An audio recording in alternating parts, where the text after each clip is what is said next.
है सभी को। आज श्रीमद् भागवत गीता का 18वां अध्याय शुरू करने जा रही हूँ। मैं सुषमा गुप्ता। आज 18वें अध्याय में आपको राजा परीक्षित को श्रृंगी ऋषि का शाप।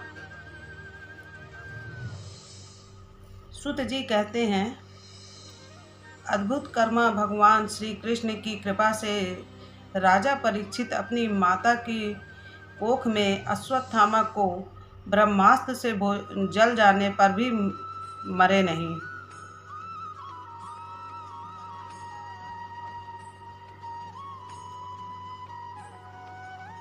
राजा परीक्षित जब अपनी माता के गर्भ में थे तो अश्वत्थामा इनके ऊपर ब्रह्मास्त्र छोड़े थे।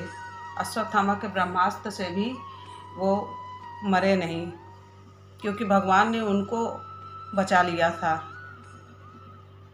जिस समय ब्रह्मास्त्र के शाप से उन्हें डसने के लिए तक्षक आया, ब्राह्मण के शाप से उन्हें डसने के लिए तक्षक आया, उस समय वे प्राणनाशक के महान भय से भी भयभीत नहीं हुए, क्योंकि उन्होंने अपना चित्त भगवान श्री कृष्ण के चरणों में समर्पित कर रखा था।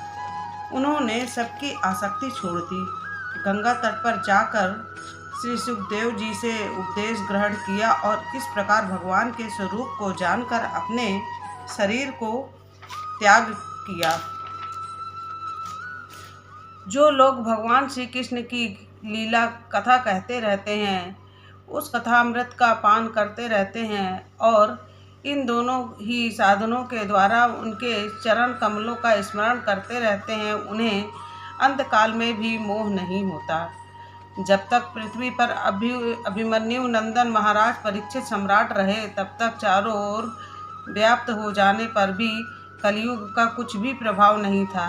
वैसे तो जिस क्षण श्री कृष्ण ने पृथ्वी का परित्याग किया, उसी समय पृथ्वी में अधर्म का मूल कारण कलयुग आ गया था। भ्रमर के समान सारप्राही सम्राट परीक्षित कलयुग से कोई द्वेष नहीं रखते थे, क्योंकि इसमें यह एक बड़ा गुण है कि पुण्य कर्म तो संकल्प मात्र से ही फलीभूत हो जाते हैं, परंतु पाप कर्म का फल शरीर से करने पर ही मिलता है। मतलब जो हम पुण्य करते हैं, पुण्य कर्म का फल हम संकल्प लेते हैं, उसी संकल्प से फलीभूत हो जाते हैं। पर जो पाप कर्म है वो शरीर से जब हम पाप करते हैं तब वो उसका फल हमको मिलता है, संकल्प मात्र से नहीं। यह भेड़ियों के समान बालकों के प्रति शूरवीर और धीरवीर पुरुषों के लिए बड़ा भीरू है। यह प्रमादी मनुष्यों को अपने वश में करने के लिए ही सदा सावधान रहता है।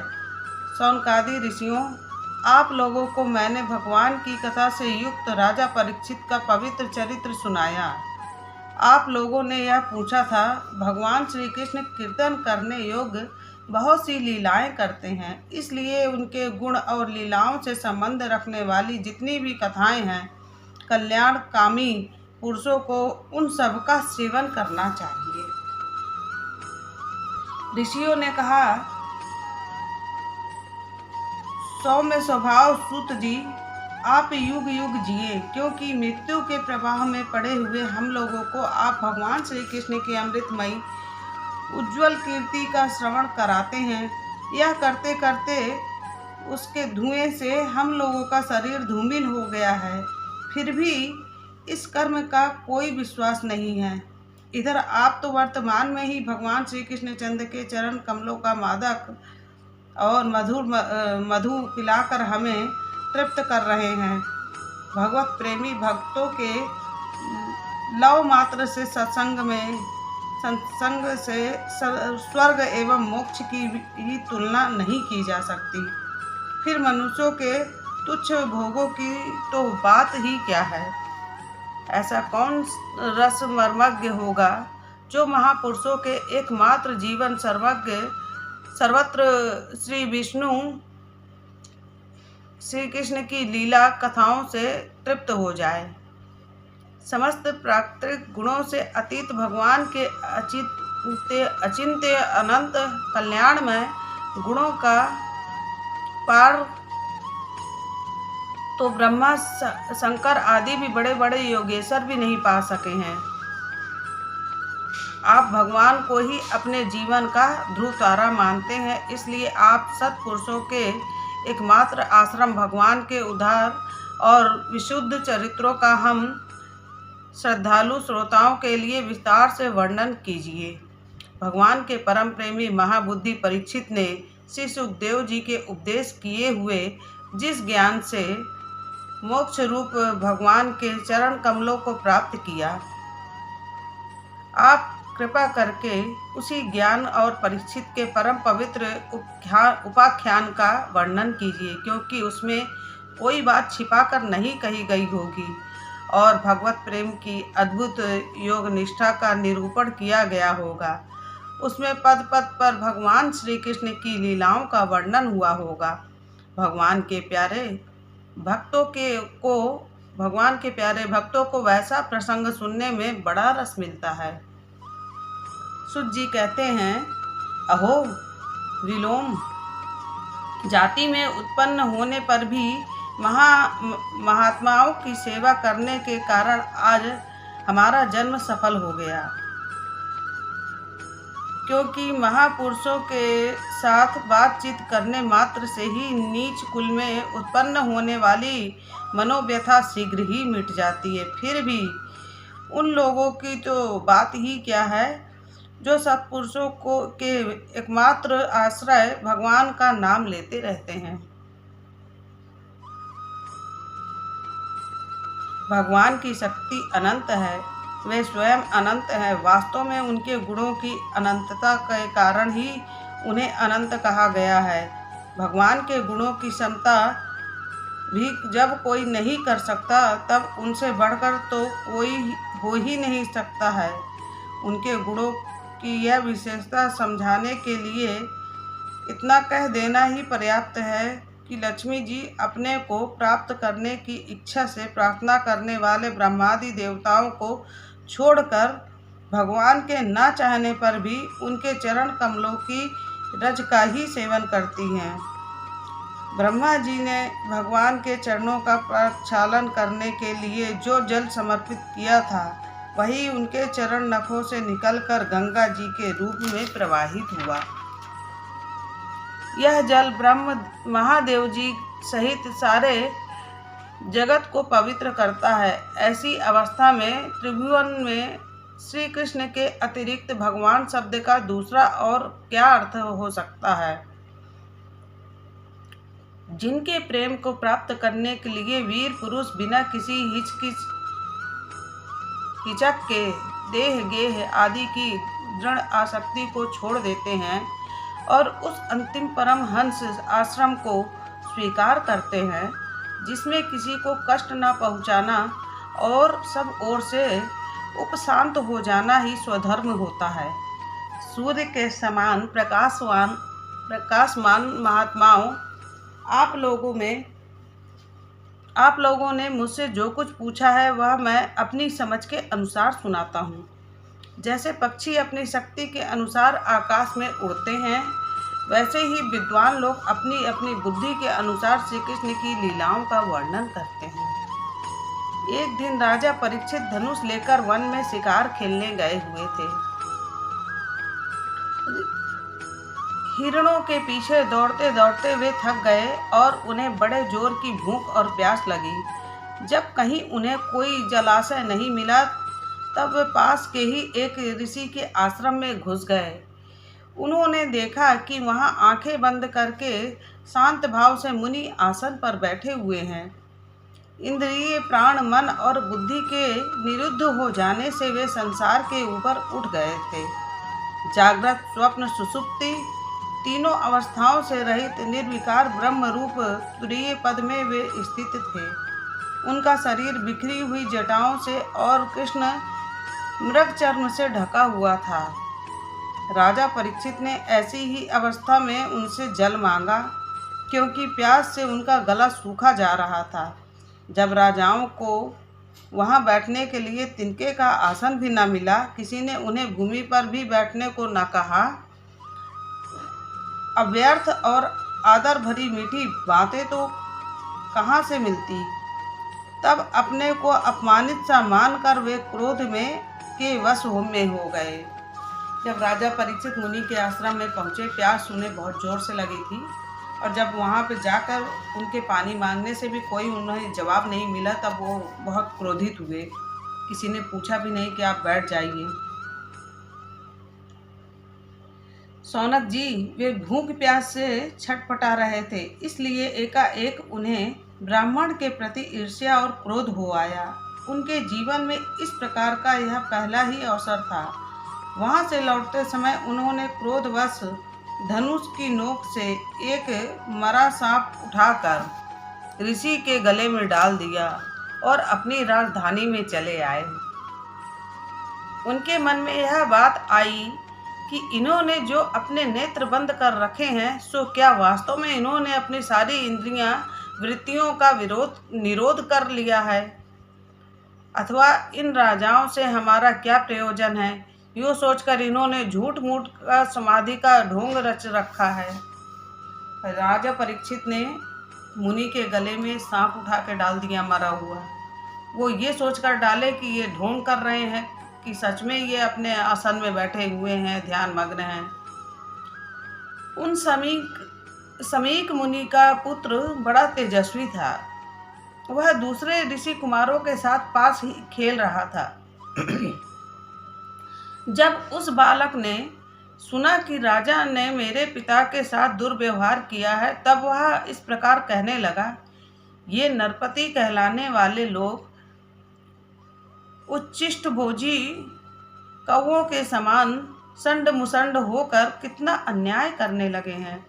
ब्राह्मणों के दास होकर भी ये दरवाजे पर पहरा देने वाले कुत्ते के समान अपने स्वामी का ही तिरस्कार करते हैं।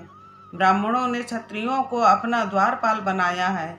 उन्हें द्वार पर रहकर रक्षा करनी चाहिए। घर में घुसकर स्वामी के बर्तनों में खाने का उसे अधिकार नहीं है। अतएव उन्मार्गगामियों के शासक भगवान श्री कृष्ण के परम धाम पधार जाने पर भी इन मर्यादा तोड़ने वालों को आज मैं दंड देता हूँ। मेरा तपोबल देखो।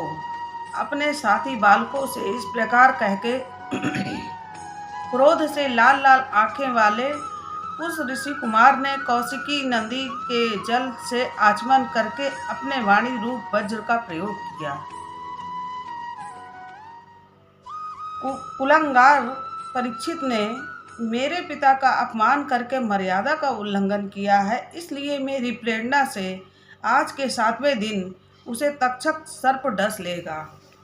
क्योंकि उसने मरा हुआ सांप उठा के राजा परीक्षित के गले में डाला था, वह मुनि के गले में डाला था राजा परीक्षित ने।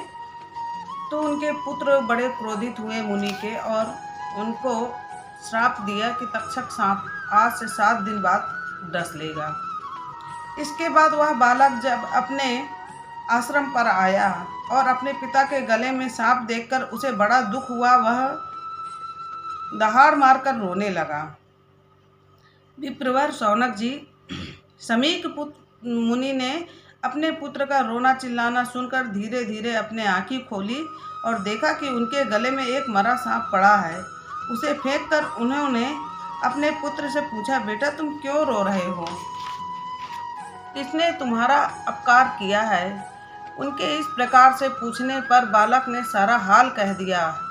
ब्रह्मर्षि समीक ने राजा के शाप की बात सुनकर अपने पुत्र का अभिनंदन नहीं किया।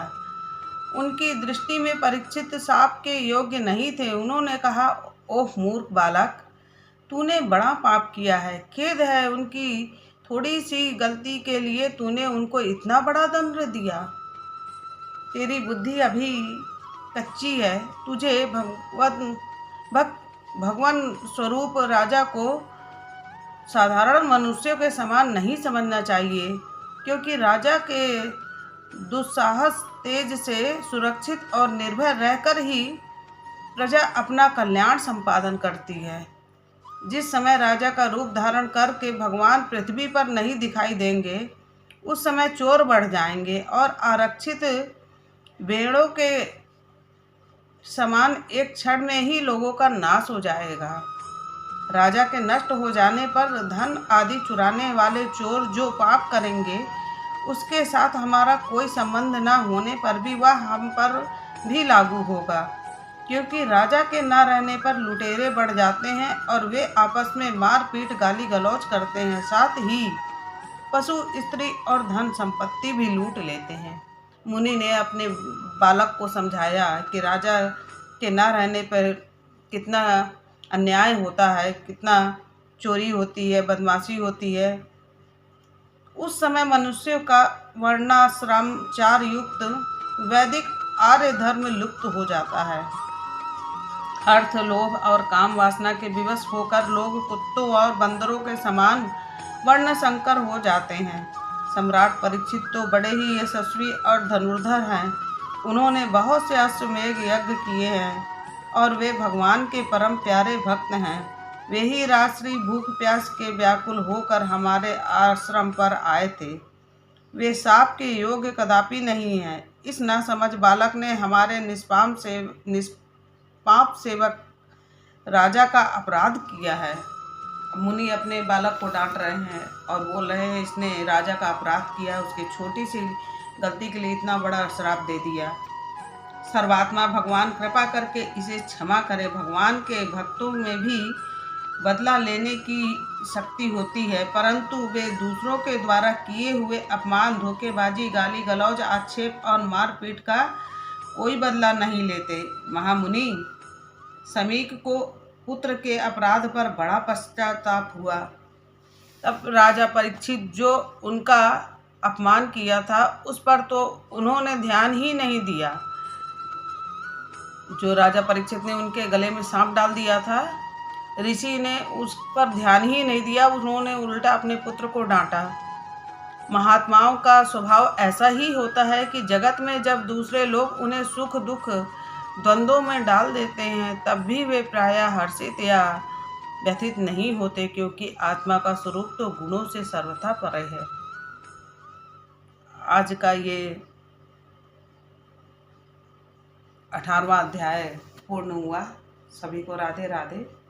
मेरा हर वीडियो आपको YouTube चैनल पे मिल जाएगा और आप कृपा करके नया वीडियो पाने के लिए YouTube चैनल को सब्सक्राइब कर लें और आगे की वीडियो आपको मिलती रहेगी। हर पाठ का वर्णन आपको मैं करते रहूँगी। सभी को राधे।